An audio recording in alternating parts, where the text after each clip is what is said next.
there's nature around us everywhere. We live with our animals, we don't work against them. Alaska has more coastline in our state than the entire lower 48 combined. And I would hate to live in a place where we still had water coming by, but there was nothing in it. And we still had land around us, but there was nothing on it. Alaska's Cook Inlet watershed is home to 2/3 of the state's human population, along with all remaining members of an elusive and highly endangered population of beluga whales.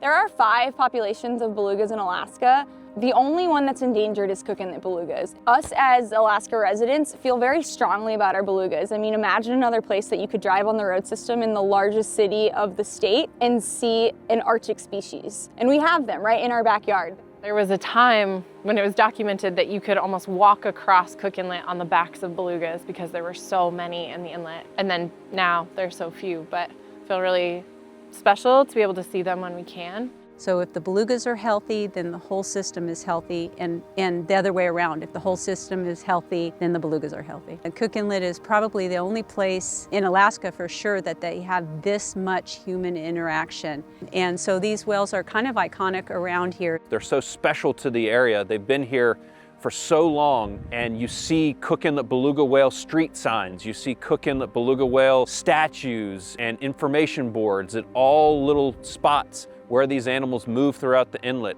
The community really views these animals as part of the inlet and part of the community. But as part of this food system, as part of this web, as part of this ecology, we know that if they don't exist anymore, our quality of life is going to change, and not in a good way. It's hard to remember who you are without those anchors and those relations that you have in the landscape that surrounds you. Despite the deep connections between the people and belugas of Cook Inlet, these whales are at risk of extinction within the decade. I think anytime you have a population that once was around 1,300 animals, and then it's been hovering around 300 animals, that tells you it's not doing well.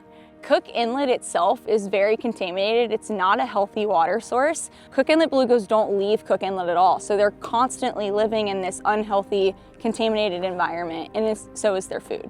When I look at the situation facing Cook Inlet beluga whales, it's pretty dark. There's been a downward trend for this population for years, and there has not been a very holistic or consolidated effort to address the threats that are leading to their decline. The problem wasn't created by one thing. It's not going to be solved by one thing. And so we really need partnerships, and we really need folks to do their part to really help improve the overall health of Cook Inlet, which will also help the health of Cook Inlet belugas.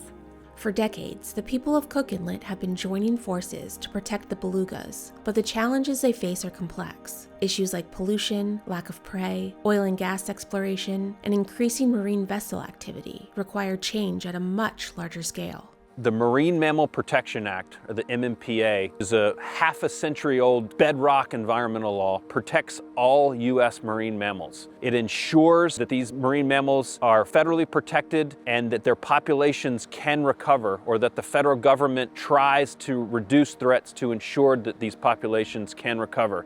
While all marine mammals are inherently protected to some degree under the MMPA, Cook Inlet beluga whales received extra protections in the year 2000. So we've known Cook Inlet beluga whale population is not doing great, and we've known it now for 25 years. It's a highly vulnerable population. Its numbers are so low that having a strong MMPA is really important to ensuring that these animals have a fighting chance in an ever-changing habitat and uncertain future. Federal protections for these populations are critical. They designate a habitat that says within this habitat you have to follow certain rules. I don't think any of the rules are so hard to live with that we would sort of forgo things like the Endangered Species Act or the Marine Mammal Protection Act and let the animals suffer for humans' inability to just take a moment and give them some room. The MMPA is under attack right now. But when we protect belugas and marine mammals, it also benefits us. Protecting whales is important for coastal tourism, maintaining ecosystem balance for healthy commercial and recreational fisheries, and whales are even natural bioengineers and have a role in regulating the climate by enhancing ocean productivity and through their role in carbon storage and sequestration. We really need to ensure that the protections provided to these species in the Marine Mammal Protection Act and the Endangered Species Act remain, because there is some tricky ownership between federal waters and state waters. It's really critical that we have annual surveys of these whale populations so we know what is happening to them, so we can better identify what threats to address. Keeping the MMPA strong is critical to ensuring that the people of Cook Inlet have the information and support they need to protect their aquatic neighbors. We don't have that much time left to recover Cook Inlet belugas. The recovery plan is a 50-year-long plan based on the benchmarks that we're trying to reach. We're a bit behind. The investment into Cook Inlet belugas really needs to happen now. If we lose our belugas in Cook Inlet, there's no other beluga population that will come back. They're gone, that's it. We will have lost that culture, that history, that apex predator, that key part of the ecosystem.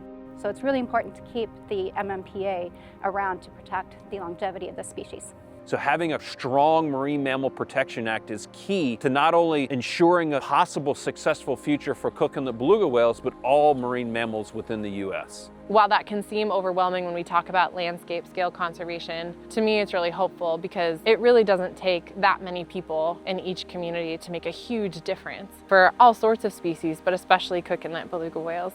I think what gives me hope is finding like-minded people that all care about the resource, that all care about the animals that live here. We're learning new things about the populations that have surrounded us for thousands of years still. And that gives me hope, because hopefully in those discoveries we can learn to protect and steward better.